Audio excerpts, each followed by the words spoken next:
China is a bit of a black box for policy because China is a one-man state, but that one-man state is becoming overwhelmed with non-compliance. And the government just doesn't have the bandwidth to come up with policies that most people would consider normal. But I think the best word we can use here is creative. One person only has so much bandwidth.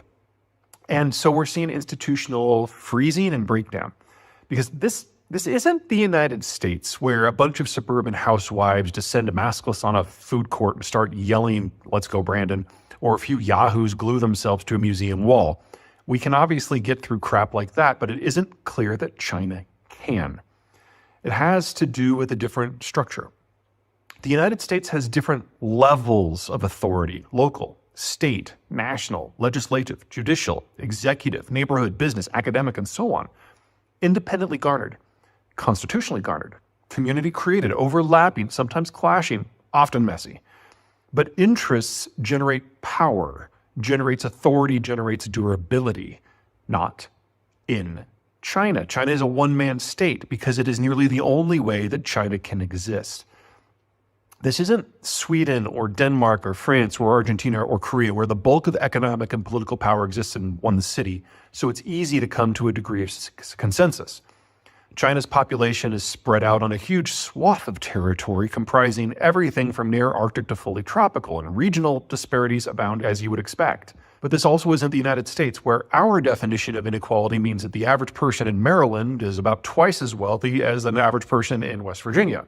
China's regional disparities are a 10-to-1 span. Nor is this a country like Germany or the US or Japan or India or Indonesia, where geography was kind enough to enable physical integration via either waterways or easily maintained road and rail networks. And so where you have integration, you have commonality.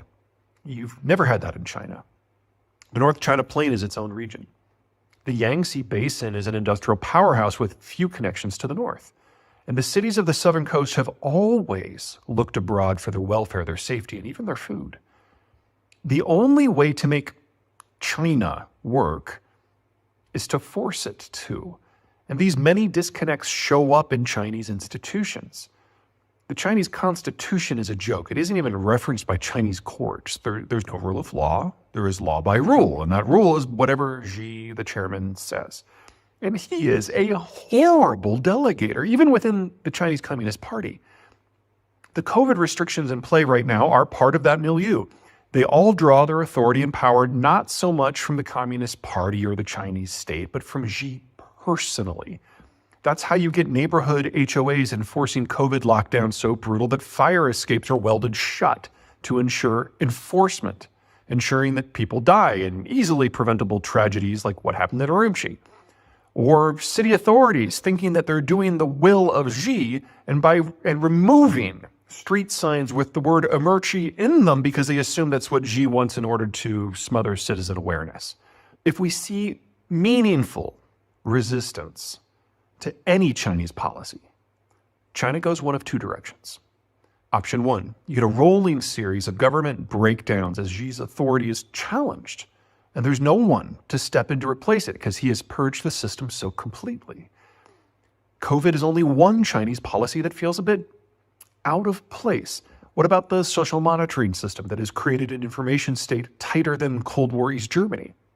What about lending controls that have contributed to real estate distortions 2 orders of magnitude larger than America's subprime? What about laws against the VPNs that allow you to share your kids' photos without them being entered into a national database? What about the deliberate cultural destruction policies for the Uyghurs and Tibetans? A crack in Xi's personal authority isn't simply a crack in the facade, but a fissure to the core which would unleash a torrent of dissent that would wash away everything. We're already seeing the protests spread to non-related issues. University students are getting in on it. Opinions are being aired on dictatorship versus democracy, economic growth, housing, how good or how bad a job Xi personally is doing. Chairman Xi has set up a system where in the face of massive unrest, he's allowed a lessening of restrictions and he's now passing the buck to local and provincial governments, allowing them to loosen and tighten policy. But in a cult of personality system, This can very quickly lead to a crisis of confidence in the ability of the government to function at all, because it's not any longer clear who is pulling the shots.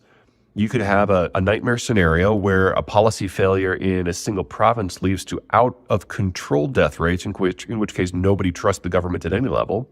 Or from Xi's point of view, you could have the opposite happen, where a local province generates a spectacular local health policy and manages to keep COVID under control as well as keeping the economy open. That would be a direct challenge to Xi personally. More likely, we're going to see some broad-scale incompetence here because Xi has spent the last 10 years purging the system of anyone who is capable of conscious thought. History tells us that when China spins apart, it goes down one of two ways. Number one, the center over-concentrates power, and the inefficiencies eventually bring the system down. At the moment, Xi is not going that direction. The other option is that the provinces take power because, for whatever reason, the center can't wield it, and they go their own way. And so we've got this weird moment, which is actually almost unique in Chinese history, where we clearly have a centralized imperial despot in the person of Xi Jinping. But he's refusing, for whatever reason, to use that power to control the current situation. So we can actually get the worst of both worlds here, as he lets governments have enough rope to hang themselves and then goes back in as the savior and locks everything back down. I mean, that's just one possibility here. But no matter how this goes at this point, we are talking at China being offline from a manufacturing point of view for at least the next 3 or 4 months, because it will take them that long for this current version of COVID to boil through the population. And we're already seeing mass closures of a lot of health and health adjacent systems that already can't cope. And we are still in the very, very, very early days. The Chinese system is not good at keeping people healthy either, and it sucks at providing critical care. And in the case of the United States, with our 330 million people, we still lost over 1 million citizens over the 3 years of the epidemic to date. Now, the Chinese deaths to this point have been a rounding error because the Chinese have succeeded in keeping the general population away from the virus, and they, deserve some kudos for that. But the Chinese population is not nearly as healthy as the American population, if you can imagine that. On average, the population is older, has been for about a decade, and if some new data revisions that they're working on prove true, probably closer to 2. And in relative terms, more Chinese are diabetic than Americans, and that is generally proven to be like the number one comorbidity factor when you're looking at COVID. And all of a sudden, this is all going down at once. I think that the best way to think about this is if you think about the American COVID experience through 2020, 2021, and 2022, things came in phases. We were first exposed to the original virus, and then we had Alpha, and then we had Delta, and then we had Omicron. And about the time that Alpha was popping up, we were getting mass vaccination in play with mRNA vaccines that proved to be wildly effective. And so we had our initial death wave, and then we had our vaccination, and then we had the Delta death wave, and then we had this mass infection with Omicron at the beginning of this year. So pretty much everyone in the United States has now been exposed to at least one of the strains, most of us 2 or more. And most of us have gotten vaccinated, and with a plurality of those people actually getting boosted. People like me have, immunocompromised. I think I've had 5 shots now. The point is, it didn't happen all at once. And we all had experienced a degree of exposure and protection. The Chinese don't have that. The Chinese vaccine was barely functional against the original wild strain out of Wuhan, and against the current Omicron Q11, I can't even remember the name of the strain. Against the current strain, it doesn't work at all. And say what you will about the Chinese health system, the lockdowns, the perpetual lockdowns, did succeed at limiting exposure, so no one has natural immunity either. So you cut all this loose at the same time, and we're talking millions of deaths.